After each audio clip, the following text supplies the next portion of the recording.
मित्रांनो, रामकृष्ण हरी, नमस्कार, राम राम.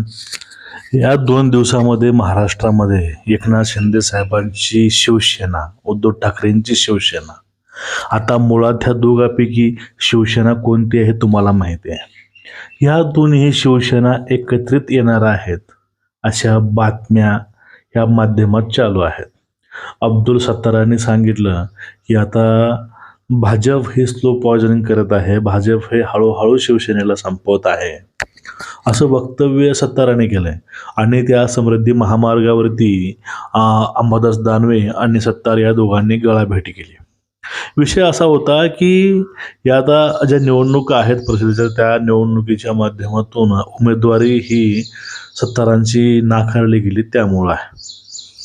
आता आपल्याला आज या निवडणुकीच्या विषयावरती बोलायचं नाही. एक विषय समजून घ्या, ह्या विधान परिषद असेल, ह्या निवडणुका असेल, पद असेल, यावरून उद्धव ठाकरे हे बाहेर पडले असं एक पाठीमागं भ्रम म्हणा किंवा अशा गोष्टी आल्या होत्या, किंवा हे नाराजी सत्र आहे.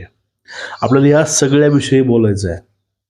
सोबत राहून भांडून हक्क मिळवून घ्यायचा, पण सोडून जाऊन उद्ध्वस्त व्हायचं नाही. ही जी काही शिंदे साहेबांची नीती आहे ही मला आवडली. आणि ह्या सगळ्या नेरेटिव्हचा एका शब्दामध्ये समाचार ह्या शिंदे साहेबांनी घेतलेला आहे. मित्रांनो, आपल्याला आज याच विषयावरती बोलायचं आहे. सर्वांना विनंती आहे, चॅनलला सबस्क्राईब करा, बेल आयकॉन दाबा, व्हिडिओ शेअर करा. बघा, झालं असं, ह्या सगळ्या गोष्टी चालू आहेत की शिंदेची शिवसेना आलेली आहे, ती शिवसेना गिळंकृत केलेली आहे, किंवा हे शिंदे सोबत जी शिवसेना आहे ती शिवसेना नाही, ते एक अमित शहाची पार्टी आहे, असं राऊत बोलतात. आणि राऊत पहिले काय बोलायचे की ही एकनाथ शिंदे साहेबांचे काही सोबत गेलेले आहेत, यांना मातोश्रीचे दारं बंद. आता तेच खुले हात करून आमच्या मातोश्रीवरती या असं बोलत आहे. आपल्याला बघा, विषय महत्त्वाचा कुठला आहे? विषय महत्त्वाचा हा आहे की या सगळ्या प्रकरणावरती शिंदे साहेबांचं मत काय, हे अतिशय मॅटर करतं. कारण तिकडून तर हात पुढे काढूनच आहेत, आमच्याकडे या, कारण त्यांना यांच्याशिवाय पर्यायच नाही. पण ते बोलू शकत नाही, दाखवू शकत नाही, झालेलं आहे. जो मुद्दा होता तो मुद्दा हाच होता की एकनाथ शिंदे साहेबांनी जे बोललं आहे ते अतिशय महत्त्वाचं, मार्मिक आणि अतिशय समर्पक आहे. शिंदे साहेब बोलले, ही शिवसेना बाळासाहेबांच्या विचारावरची आहे, ही शिवसेना आनंद दिघे साहेबांच्या विचारावरची आहे. आणि ही शिवसेना आतापर्यंत 2 वेळेस सत्तेमध्ये आली, 2 वेळेस भरभरून लोकांना दिलं. आता भविष्यामध्ये पण याहूनच जास्त हे लोक देऊ शकतात, देतात. ही आता तुम्हाला एक गोष्ट, तुम्हाला राजकारण समजले का? एका निवडणुकीवरनं किंवा एखाद्या पदावरनं जे पुढचं भविष्य आहे हे धोक्यामध्ये घालायला एकनाथ शिंदे काय उद्धव ठाकरे नाही. उद्धव ठाकरेंनी अहंकारापोटी, सगळ्या लालसेपोटी त्यांनी वडिलांचा 50 वर्ष तयार केलेला पक्ष एका वर्षामध्ये धुळीस मिळवला. ते धुळीस मिळवायला शिंदे हे दूध खुळे नाहीत. शिंदेंना माहिती आहे कसं हस्तगत करायचं आहे. आणि जे काही आपलं हिंदुत्व आहे, जर आपण यातनं बाहेर पडलो, पक्ष सोडला फक्त पदासाठी किंवा जागेसाठी, तर आज ठाकरेंची अवस्था जशी आहे तशीच अवस्था एकनाथ शिंदे साहेबांची सुद्धा होईल, याची जाणीव त्यांना आहे. आता काही राजकीय विश्लेषक म्हणतात की एकनाथ साहेब हे खूप लांब पल्ल्याचे नेते आहेत, खूप दूरदृष्टी असणारे नेते आहेत. हो, अगदी बरोबर आहे.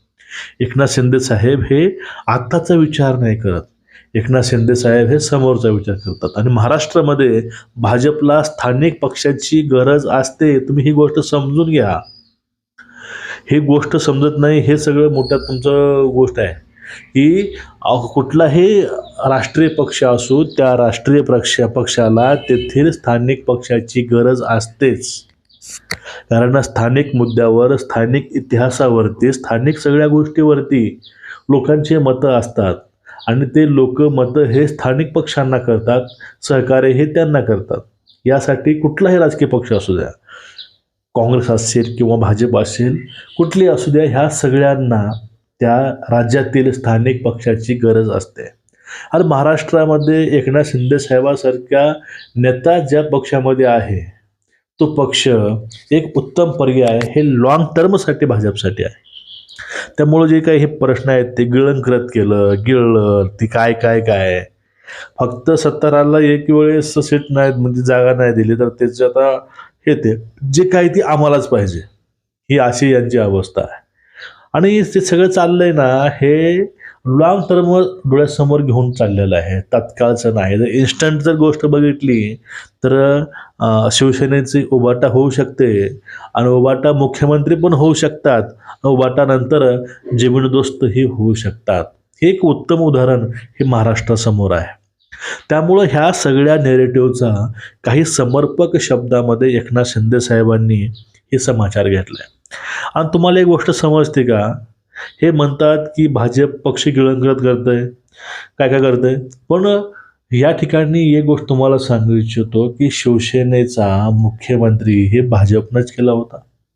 2022 मध्ये सगळ्यात जास्त आमदार असताना हे शिंदे साहेबांनी त्यांनी मुख्यमंत्री केलं. आणि आता हे चांगले पदावरती आहेत. आणि त्याहून महत्त्वाची गोष्ट शिंदे साहेब हे शिवसेना संपवत नाहीत, ते वाढवत आहेत.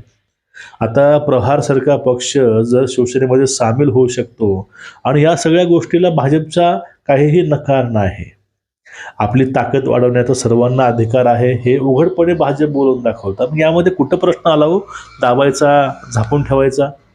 हे झाकून झुले जे आहेत ना फक्त याच गोष्टीवरती आपलं ज्ञान पाजळत आहे की कसं शिंदेसाहेब आणि भाजप यामध्ये दुरी निर्माण होईल आणि कसं इकडं ते परत माघारी जातील याकडे ह्या सगळ्यांचं लक्ष आहे. पण तेवढे दूधखुळे हे शिंदेसाहेब नाहीत. शिंदेसाहेबाला माहिती आहे की ही शिवसेना जी आहे ही शिवसेना कुठल्या विचारावरती आहे. परत जाऊन तिकडं ते जे खुंटीला अडकवलेलं हिंदुत्व गळ्यामध्ये घालायचं आहे की आपलं जे हिंदुत्व बुलंद आहे हे दाखवतात साहेब नेहमी, हे अबाधित ठेवायचं आहे. हे शिंदे साहेबांना लोकांना सांगायची गरज नाही. आणि हे शिंदे साहेबांचं जे काही वक्तव्य आहे, जे बयान आहे की आम्ही अजून वाढत राहू, आम्ही अजून आमची प्रगती करत राहू, आम्ही अजून यामध्ये पुढे जाऊ, हे वाक्य सगळं काही सांगतं आहे. कुठलीही परिस्थिती येऊ द्या, शिंदे साहेब हे डोकं शांत ठेवून एक लाँग टर्म खेळी खेळत आहेत हे लोकांना कळत नाही. आणि ज्याप्रमाणे इतिहासामध्ये शिंदे आणि फडणवीसांची जोडी होती तशीच ह्या सुद्धा काळामध्ये ही जोडी अबाधित आहे एवढं 100% खरं आहे. हे जोडी तुम्ही कितीही तोडायचा प्रयत्न करा, कितीही तुम्ही फोडायचा प्रयत्न करा, ही जोडी ही तुटणार नाही. ही फेविकॉलची जोड आहे. मित्रांनो, हे असेच अनेक गोष्टी ह्या समोर येतील. लोक मन भटकावायची कामं करतील, लोक मिठाला खार टाकायचे कामं करतील, पण हे करून काहीही साध्य होणार नाही. कारण एवढं घवघवीत यश घेऊन विधानसभेवरती राज्य यांचं चालू आहे. मुंबई महानगरपालिका सगळ्यात मोठी महानगरपालिका श्रीमंत ती यांच्याकडेच आहे. आणि महायुती सध्या धडाकेबाज निर्णय घेत आहे. हे निर्णय फक्त भाजपच्या पदरात पडणार नाहीत, हे महायुतीच्या पदरात पडणारा विजय आहे. प्रत्येक निर्णय हा महायुतीसाठी आहे, नाही की फक्त भाजपसाठी आहे. याचा फायदा ह्या तिन्ही पार्टीला सध्या होतोय, कारण हे एक महायुतीचं गठबंधन आहे. ह्या सगळ्या गटामध्ये ह्या तिन्ही पक्षाची भूमिका ही महत्त्वाची आहे. तिघांनाही स्थान समान आहे. फक्त काही गोष्टी असतात, त्या गोष्टी प्रत्येक नेता आपले पक्ष वाढवण्यासाठी करतात, तसे हे दोघेही करत आहेत. पण याचा राजकीय विपर्यास करू नये यासाठी शिंदे साहेबांचं ते इनडायरेक्टली जी चेतावणी होती ते अतिशय महत्त्वाची होती. तुमचं काय मत आहे नक्कीच व्यक्त व्हा. रामकृष्ण हरी.